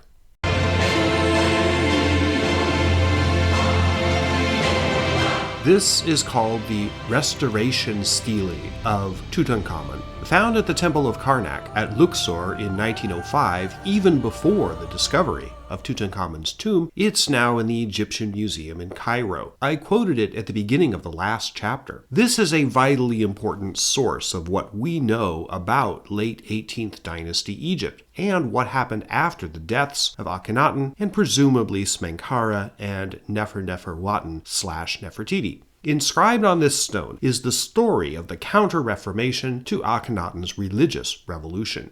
The stone is essentially an advertisement for the young king Tutankhamun, who ruled after Smenkhara and Nefer-Nefer-Uaten. As is well known, he was 9 years old when he came to power. It's kind of difficult to imagine the equivalent of a fourth grader embarking on grand decisions of politics and theology, so it seems pretty obvious, just from the circumstances, that he was a stalking horse for the real power behind the thrones, or at least his thrones, the Amun priesthood, who, in the boy king, saw an opportunity to erase Akhenaten and his Atenist heresy from the pages of history. Tutankhamun was born under the name Tutankhaten. He was the son of Akhenaten and probably a minor wife. The woman whose mummified body, found in KV 35, came to be known as the Younger Lady. Why, as the son of the reigning king, the Byzantines would have called him Porphyrogenitus, or born in the purple, why was Tutankhaten even as a young child, not elevated to co-regent with his father before Akhenaten's death. As we know, Smenkhare and Nefertiti were, though not Tutankhaten. Though it's just conjecture, perhaps he was raised separately by courtiers sympathetic to Amun. Precisely so, his father couldn't indoctrinate him into the whole Aten cult, as prep for an eventual return to business as usual once Akhenaten died. If that's how it went, it seems like it wasn't always the case that Tutankhaten was out of the circle of trust. Look at this magnificent golden throne, one of the most spectacular of the treasures found in Tutankhamun's tomb. It's also in the Egyptian Museum. Here's a close-up of the back panel, which is the important thing. That's the young king there on the left. 9-year-olds don't often have beer bellies and dad bods like that, so this is again an example of the Amarna art style. And on the right, his wife, and yes, his sister, named Ankhesenpaten, offering him a drink. But look up here. That's unmistakably the Aten, and its sun rays end in hands and Ankh symbols. So this chair was clearly made under the assumption that when Akhenaten's son eventually took the throne as Tutankhaten, which incidentally means the living image of Aten, he would rule as a pharaoh devoted to the sun god and carry on Akhenaten's program of solar monotheism in Egypt. Something obviously changed. Akhenaten's young son came to the throne not under his birth name, but under the name history calls him, Tutankhamun, with the Aten part of his name changed to Amun, making the meaning of his name the living image of Amun. His wife and sister also changed her name, dropping Aten and becoming Ankhesenamun, which means her life is of Amun, or she lives for Amun. Maybe we should put that on a t-shirt. Merch opportunity for the Sean Munger channel. At some point during Tutankhamun's reign, workmen and scribes started going around Egypt trying to change history. It was in this period that a lot of Akhenaten's cartouches, the representation of his name, were literally chiseled out of monuments erected by him and artwork depicting him. Look, for example, at this wall relief, which was found in Akhenaten's tomb in Amarna. The images of Akhenaten and Nefertiti were destroyed and defaced, though curiously the image of the Aten itself was left undisturbed. Damnatio memoriae, which I mentioned earlier. And of course, we know that Akhenaten and other members of his family, including his mother, Queen Tia, were moved out of the tomb and placed in other tombs, in the more traditional burial ground for Egyptian royalty, the Valley of the Kings. This is where the video began. Assuming this was Akhenaten's mummy, buried in the golden coffin in KV 55 with its face torn off, as found by Edward Russell Ayrton in 1907, this is how the life of Egypt's strangest king ended, in a pile of rubble sealed in a tomb, silent and undiscovered for over 3,000 years. That's not the end of Akhenaten's story, though. It's clear that whatever happened, in its early stages, the Counter-Reformation against Atenism was ultimately successful. More than 10 more Egyptian dynasties followed the 18th, and the ancient religion continued to be practiced up until Roman times, which generally marks the end of ancient Egyptian history. So Akhenaten's attempt to change Egypt's gods to one god, the Aten, obviously failed. He was a blip on the radar screen, an outlier who tried something that didn't take. Was it entirely political, meaning the reason why the worship of Aten failed to develop as a common Egyptian religious tradition? It might have been that, even if Akhenaten and his family died off and the formal state-sanctioned program to worship Aten was discontinued, the Atenist religion might have continued on in popular practice or maybe sub rosa, even while the official gods were restored. But that doesn't seem to have happened either. You don't see a denomination of Aten worshippers persisting through late Egyptian history, in the same way, for example, that Christianity existed in late Rome. This brings us to an important aspect of Akhenaten's story, and one which religious scholars in particular are much more interested in than the factual historical story. Was Akhenaten's worship of Aten really a form of monotheism? If so, did it influence or even inspire the development of the monotheistic faith of the Israelites, who together with their singular god Yahweh became the main characters of the early books of the Old Testament? I am going to return to Tutankhamun, but the religious story is where we're going next in the following chapter.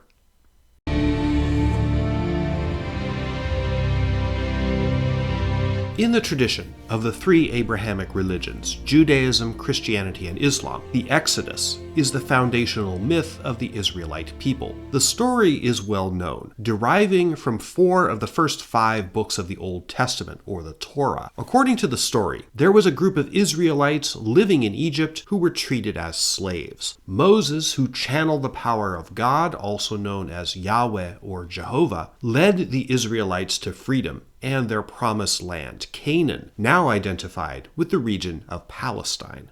That's a very old story, one of the oldest stories, in fact, still commonly told in the Western world. And it does specifically involve Egypt. The main villain of the Exodus story is an Egyptian ruler who's never named in the Old Testament, just called Pharaoh. You probably know a lot of the rest. The plagues sent by God, such as locusts and frogs and such, the parting of the Red Sea, the story about the worship of the golden calf, that was my favorite as a kid, and the 10 Commandments. Here's the thing, though. Although a cohesive, powerful, and important story in religious and cultural terms, it's extremely difficult to find any evidence in the historical record that it actually happened, or that it happened anything like the Torah tells us it happened. Not for lack of trying. For centuries, people have been combing historical and archaeological records, desperate to find validation for the Exodus legend, but to no avail, or at least very little avail. There's no evidence that Israelites were worked as slaves in Egypt. There are no records to validate the existence of the person of Moses, much less his spectacular origin story. And the words and deeds of the villain Pharaoh ascribed in the Torah don't match anything we know about real Egyptian rulers, Akhenaten included. Nevertheless, there may be some individual details of the Exodus story that have some basis in fact. The Israelites and their homeland of Canaan were first mentioned in Egyptian records on a stone tablet called the Merneptah stele, which dates from the late 1200s BCE, about 140 years after Akhenaten lived. But those references don't support the Exodus story. Merneptah, incidentally, was eventually found in KV35, the subject of the side video off of this one. So, Akhenaten is definitely not the biblical pharaoh. Probably no one was, but we can certainly rule him out. However, a much more productive line of inquiry is whether Akhenaten's religious revolution was monotheism in the same way that the Israelites developed monotheism. And if so, was there a connection between them? The question is important culturally because many scholars and philosophers of religion hold the view that the development of monotheism is a hallmark of religious modernity. Most of the religions of the ancient world, including Egypt's, were polytheistic. Most of the faiths prevalent in the modern world are monotheistic. If the Amarna Revolution was indeed the first true appearance in the historical record of genuine monotheism, then this does appear highly significant. And it's why Akhenaten is important in the intellectual and spiritual history of humanity. It's not really as simple as it seems, though, in part because Atenism, as we've seen, went through more than one iteration. At first, Akhenaten seems to have acknowledged the existence of other gods, but clearly professed his preference for the Aten. But toward the end, especially as Akhetaten was a going concern, there was active persecution of the cults of other gods, suggesting that he had decided that there was only ever one deity, and the Aten was definitely it. Akhenaten may have believed that there were no other gods besides the Aten, but he didn't get to that stage until the end.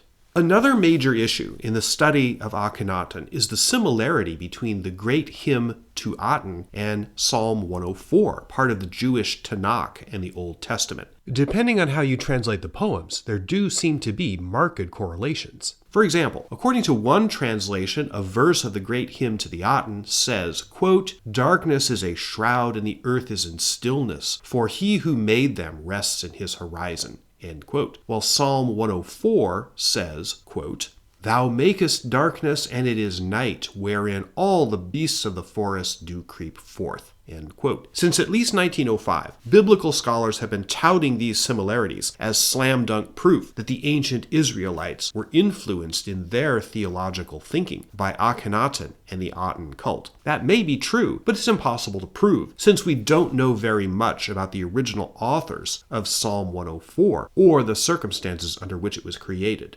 But the similarities might be misleading. First, they are affected by translation, both of ancient Egyptian and of the Hebrew of Psalm 104. Second, the similar passages appear in a different order, and their texts are far more dissimilar percentage-wise than similar. Third, Psalm 104 celebrates the Hebrew God, Yahweh, directly. It speaks of the sun as a creation of God, whereas the hymn to the Aten praises the sun as God itself. That's an important difference. Finally, the great hymn appeared in various forms on stones and in tombs in Akhenaten, which was abandoned centuries before the Israelites and their religion really got going. The most complete version of the great hymn appears in the tomb of Ai, whose location was forgotten in antiquity and not rediscovered until 1816. So could the text even have been circulating freely around the ancient Near East, such that it could have influenced Israelite theologians? Again, maybe, but it's far from being the slam dunk that earlier scholars asserted. Today, the historical consensus about the possibility of a direct influence is basically, well, maybe, but there's no way to know for sure. Where does this leave us? Well, it's hard to know. There's certainly no evidence that the Israelites knew about Akhenaten's religious revolution and said, aha, yes, let's do that. This has proven disappointing to various people throughout more recent history, who are pretty desperate to find something, anything, within the realm of provable history that validates biblical narratives. I think it's safe to say you won't find anything like that in the Akhenaten story. There are, of course, crackpot theories. In 1939, the famous psychoanalyst Sigmund Freud, then on his deathbed, wrote an utterly ridiculous book called Moses and Monotheism, in which he argued, entirely without evidence, that Moses must have been some sort of courtier of Akhenaten, who established monotheism among the Israelites and was then killed by them, or something. Freud, of course, is today regarded largely as a quack, and his dabbling in ancient history was pretty laughable. No one takes Moses and monotheism seriously today. More recently, the issue of Akhenaten and his relationship to monotheism has cropped up in fringe theories involving the so-called New Chronology, a proposed revision to the generally accepted timelines of ancient history. Though not as wildly wrong as Freud's nonsense, the New Chronology is still rejected by mainstream Egyptologists because it's not supported by documentary evidence nor by radiocarbon dating. That's beyond the scope of this video, fortunately.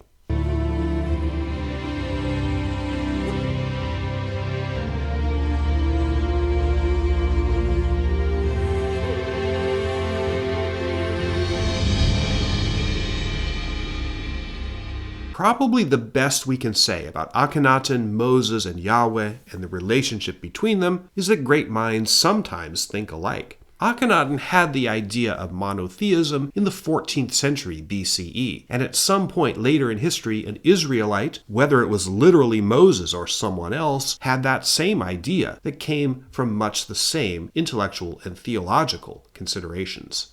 I do believe Akhenaten practiced monotheism, and I also believe he was probably the first to do so on a scale large enough to get on the scoreboard of the historical record. So I think he does deserve a significant place in the intellectual and spiritual history of humanity. There's obviously a lot more that could be said about this topic, but as my vocation is history, not theology, I don't feel I'm the right person to say it, and in any event, we need to move on.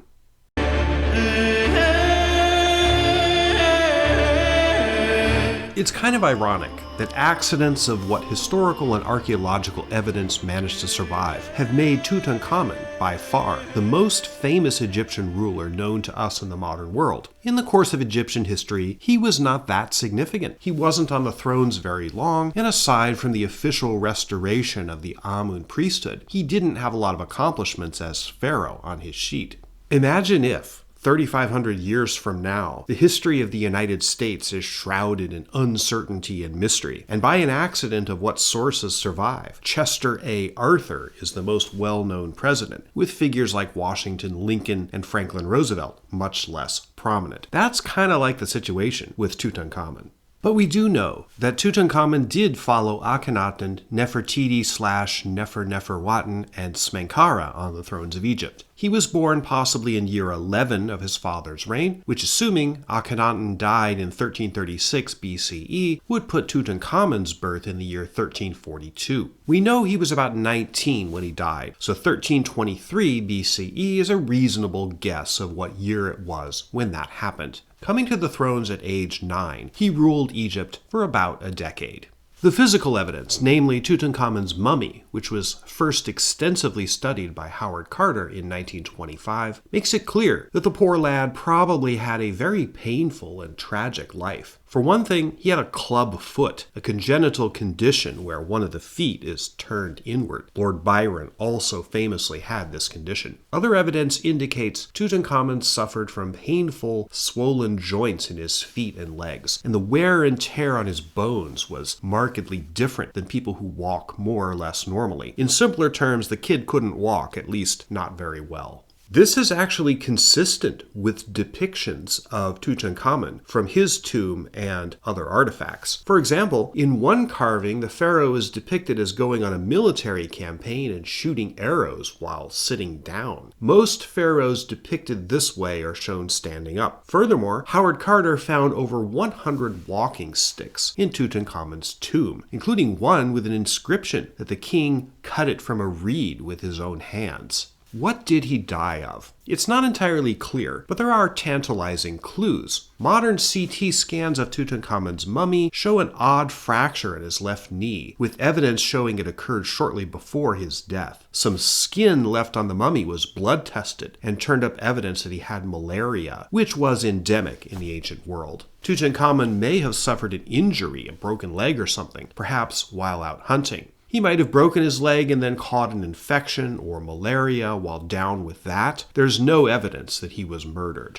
The political implications of his death were considerable. He had been the Counter-Reformation king, the one who officially reinstated the cult of Amun after Akhenaten's heresy. Since he was a kid for all but the last few years of his reign, these political changes were masterminded by his advisors and courtiers, probably but the powers that be behind the Counter-Reformation had to make sure that it would stick, meaning no going back to the Aten cult.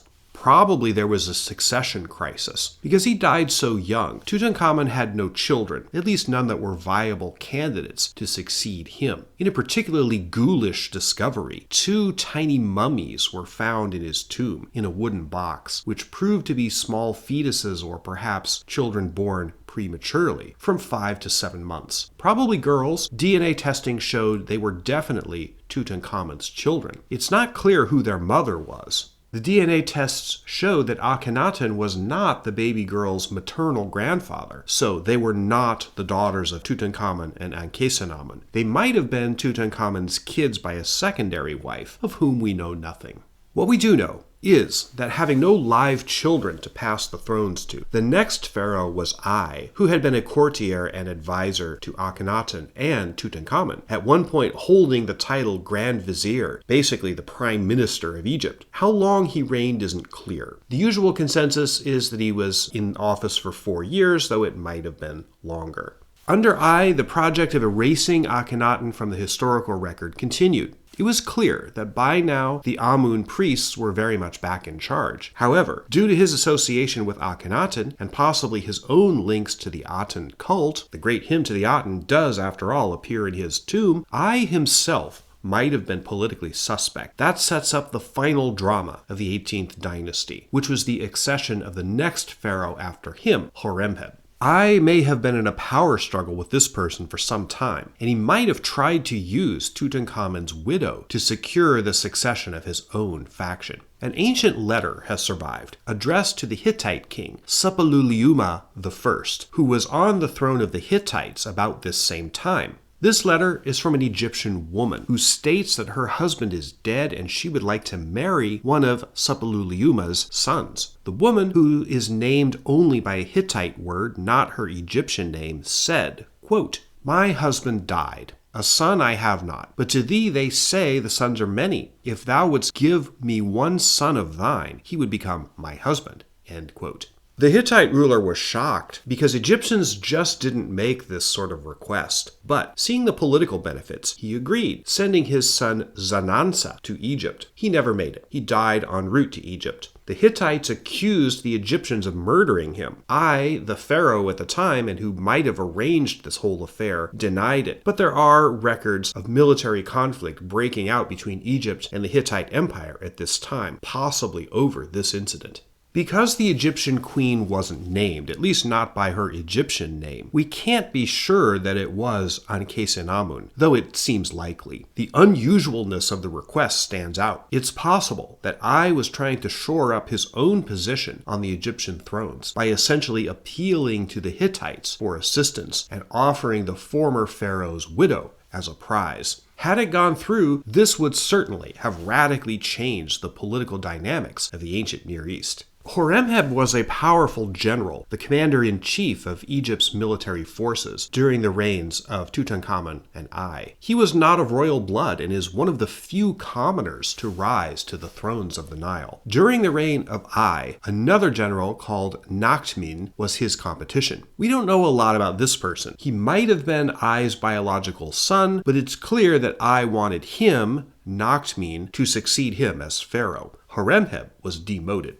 We don't know the exact twists and turns of the power struggle between Horemheb and Nakhmin, but it seems pretty clear that there was one. Did Horemheb eventually kill I to get him out of the way? He might not have needed to. I was old and past his prime by this point, and after the thing with Prince Zanansa went nowhere, simply waiting for I to croak might have been all he needed to do. By the time of I's death, the royal family of the 18th dynasty was pretty much played out. There weren't any royal princes left to inherit the thrones. Power fell naturally into Horemheb's lap. Now firmly in charge, he went around trying to erase both I and Tutankhamun from the records, thus making it look like he, Horemheb, was solely responsible for restoring Egypt's old religion after the interlude of Akhenaten's heresy. There was a concept in Egyptian philosophy called mat. What this basically means is order or justice, and it can also mean balance and rightness. Akhenaten, in the final judgment of Egyptian history, threw Egypt's mat out of kilter. Horemheb finally restored it, or at least wanted the world to think that he had.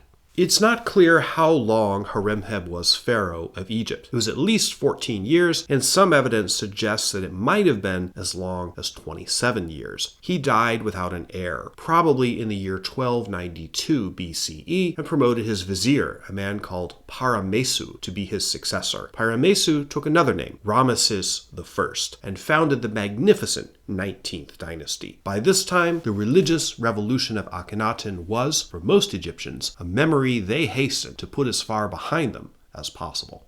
That's where the historical story of Akhenaten really ends. But it's not quite the end of the video. There are still a lot of mysteries and potential solutions to those mysteries, wrapped up, if you'll forgive the expression, in the mummies and remains of some people prominent in this story. So, a little unusual for the way I do my videos, this aftermath chapter is not the final substantive chapter. I have to say some words about the mummies themselves.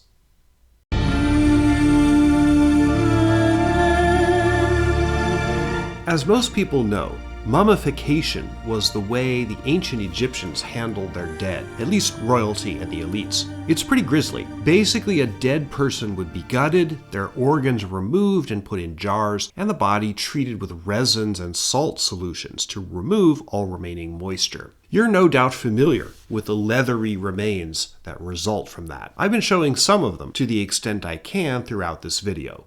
Let's return to this one, the person buried in KV-55, the coffin whose face was torn off. Until recent years, the general consensus among Egyptologists was that this could not have been Akhenaten. That's because a 20th century Egyptologist, Grafton Elliott Smith, examined the mummy found in the torn-faced coffin and proclaimed it was a male about 25 years old when he died. That means it couldn't have been Akhenaten, who we know spent 17 years on the thrones, so largely by process of elimination, the consensus came to be that it was Smenkhare, who probably was around 25 when he died.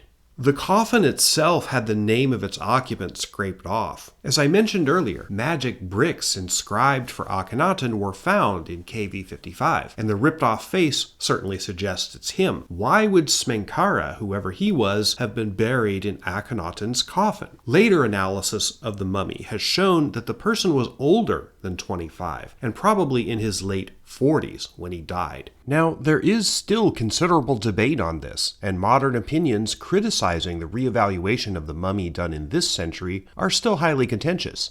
I don't want to give the impression that it's only the opinion of Grafton Elliott Smith, but the modern evidence for the mummy's age, plus the basic who's buried in Grant's tomb analysis, leads to the conclusion that the KV-55 mummy is indeed our man, Amenhotep IV, aka Akhenaten. Judgment call, but I think the KV-55 mummy is Akhenaten. DNA analysis, done principally in the 20-teens, has proven a familial link between Amenhotep III, buried in KV-35, the mummy in KV-55, probably Akhenaten, and the mummy known beyond all doubt to be Tutankhamun, whose tomb is called KV-62. Indeed, they are respectively grandfather, father, and son. So what the hell happened to Smenkhara? Where was he buried? We don't know, but there is speculation that there might be one last undiscovered tomb in the Valley of the Kings, the elusive KV-66, which, if it does exist, might be Smenkhara or perhaps Nefertiti. The Egyptians' methods of burial of their royals led quite naturally and obviously to a major problem: tomb robbery. If you mummify your royal dead and bury them in underground chambers full of fabulous riches made of gold, someone's eventually going to come along and steal it sooner or later, probably sooner. Indeed, numerous ancient Egyptian sources refer to tomb robbery as a constant problem.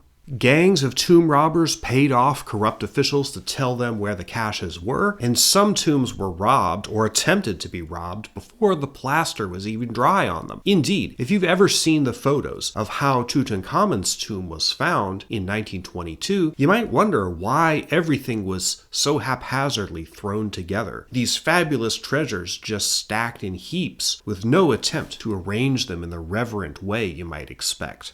Well, the answer is that the tomb was broken into shortly after Tutankhamun was buried in it. Probably the thieves were caught in the act, most likely gruesomely punished, and the stolen objects were hastily and haphazardly put back into the chambers, and the tomb sealed up a second time. The plaster seals of that second closure were the ones Howard Carter discovered in November 1922 at the tail end of his years-long quest for Tutankhamun's tomb. The robbery problem also probably accounts for the condition in which KV-35 was found in 1898. Again, that's the subject of the collateral spin-off video from this one, and I'll talk about all the mysteries associated with that tomb in that other video. Bottom line, the unfortunate occupants of KV-35, originally destined to rest in peace in other tombs, were probably gathered together hastily and thrown together in this one in order to protect them from robbers. When was it done? We have no way of knowing for sure, but as Ramesses VI is the pharaoh latest in time who was found in KV-35, and he died in the 1100s BCE, it must have been after that. Indeed, some ancient court records were found describing tomb robberies dating from around 1080 BCE. That might have been when it happened. That was about 300 years after most of the events described in this video.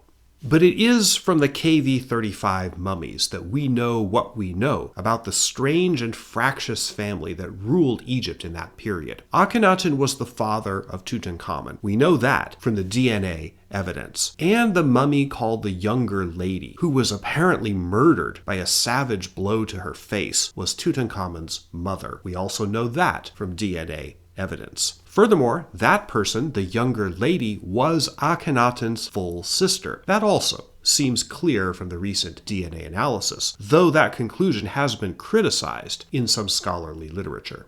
This is the skull of the mummy found in KV-55. I believe this is the skull of Akhenaten, the pharaoh who ignited a controversial religious revolution and left an indelible mark on the history of humankind. This person's remains are stored to this day in a vault in the Egyptian Museum in Cairo. That vault, and not KV-55 where he was laid to rest, or the royal tomb of Akhenaten where he was intended to be laid to rest, is his final resting place. Akhenaten's strange odyssey through history thus ends here, but his controversial legacy in the history of human thought lives on 3,500 years after his death.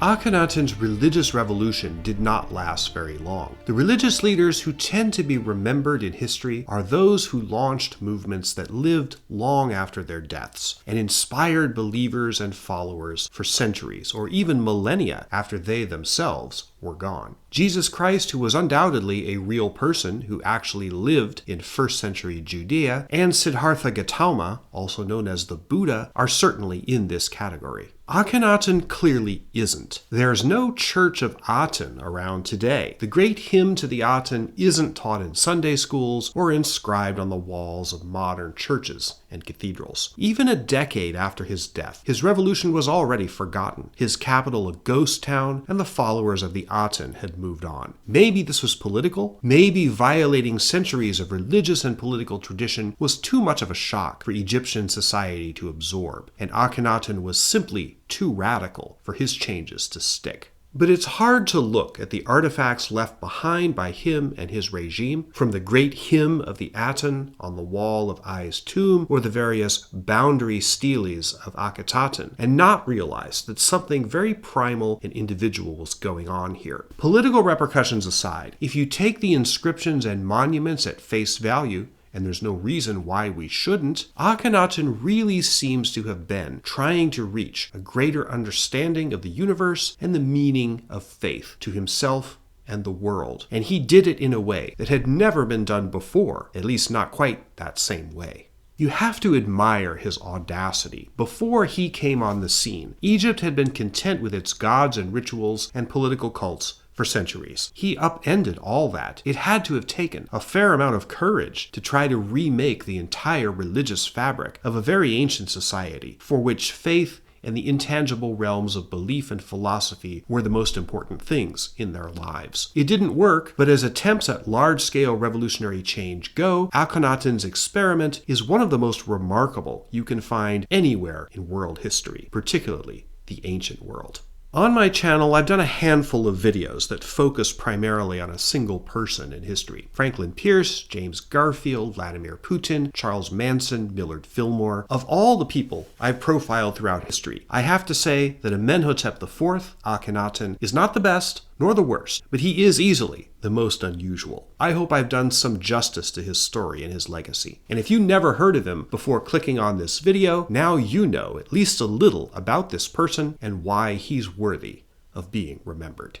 If you liked this video, please hit the like button, share it, do all the stuff you normally do for a video you like. As you probably know by now, there's a members section on my YouTube channel, which you can join for $5 a month. There you'll find an ad-free version of this video with none of the redactions I occasionally have to do on the free version of the channel. The sources I used to make this video are listed in credits at the end and also down below in the description. There's quite a number of them this time, as there's been a lot written on Akhenaten. As usual, I want to say that no part of this video, including the research or the writing of the script or the images, was done with AI. The history of humans should be written by humans, not machines.